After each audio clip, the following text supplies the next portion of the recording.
समुद्र तल से 11,755 फीट की ऊंचाई पर, हिमालय की गोद में, जहां ऑक्सीजन की मात्रा कम है लेकिन भक्ति की तीव्रता आसमान छूती है।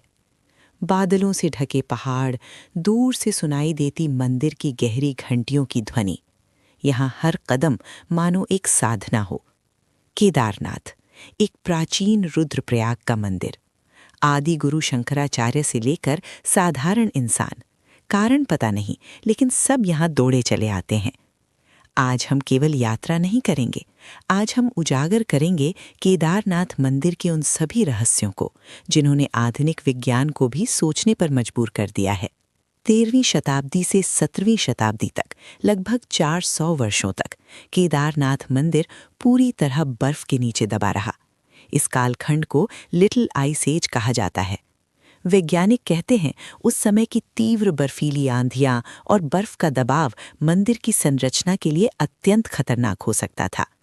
लेकिन आश्चर्य की बात यह है, बर्फ हटने के बाद भी मंदिर पहले की तरह अक्षत रहा।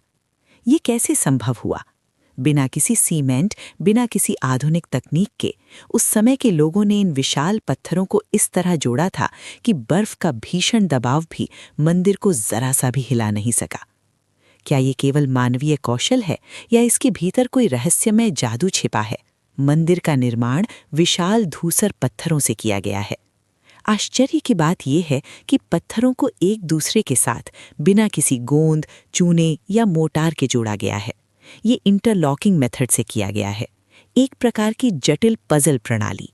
हर पत्थर इस प्रकार स्थापित किया गया है कि भूकंप या प्राकृतिक आपदा के प्रलय में भी झुककर टूटता नहीं है।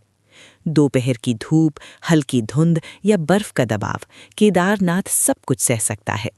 विज्ञान कहता है ऐसी वास्तुकला लगभग 8.5 रिक्टर स्केल के भूकंप को भी सह सकती है।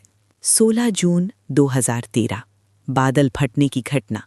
बाढ़ की लहर ने केदारनाथ नगर को तहस नहस कर दिया, लेकिन मंदिर के ठीक पीछे आकर रुक गया एक विशाल पत्थर, जिसने पानी को 2 हिस्सों में बांट दिया। मंदिर की दीवार पर एक खरोंच भी नहीं आई। आज भी लोग मानते हैं ये महादेव का चमत्कारी हाथ है। ये पत्थर आज भीमशिला के नाम से पूजित है।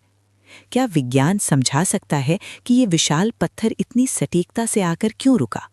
या ये सचमुच एक दिव्य दृष्टि थी? महाभारत के युद्ध के बाद पांडव पाप मुक्ति की खोज में महादेव की तलाश कर रहे थे।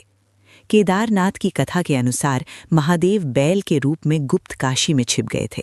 जब भीम ने उन्हें पहचान लिया, महादेव भूमि के भीतर अदृश्य हो गए। उनके शरीर के विभिन्न अंग हिमालय के 5 स्थानों पर प्रकट हुए। इन्हें पंच केदार कहा जाता है। केदारनाथ में महादेव का कुबड़ दिखाई देता है। ये कठोर पत्थर का आकार आज भी हजारों वर्षों के इतिहास का साक्षी है। क्या ये केवल पौराणिक कथा है या इसके पीछे कोई वास्तविक सटीक वास्तुकला और प्राकृतिक घटना छिपी है? शीतकाल में 6 महीने तक मंदिर बंद रहता है। भीतर के सभी दीप बुझा दिए जाते हैं। मुख्य पुजारी नीचे आ जाते हैं।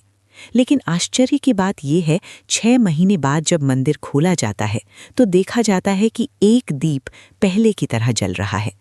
मंदिर साफ सुथरा, व्यवस्थित और शीतकाल के इस अंधकार में मानो देवता स्वयं पूजा कर रहे हों। क्या विज्ञान इसकी व्याख्या कर सकता है या ये सचमुच एक चमत्कारी घटना है? केदारनाथ केवल पत्थरों या इतिहास की कहानी नहीं है, ये विश्वास और विज्ञान का एक अद्भुत संगम है।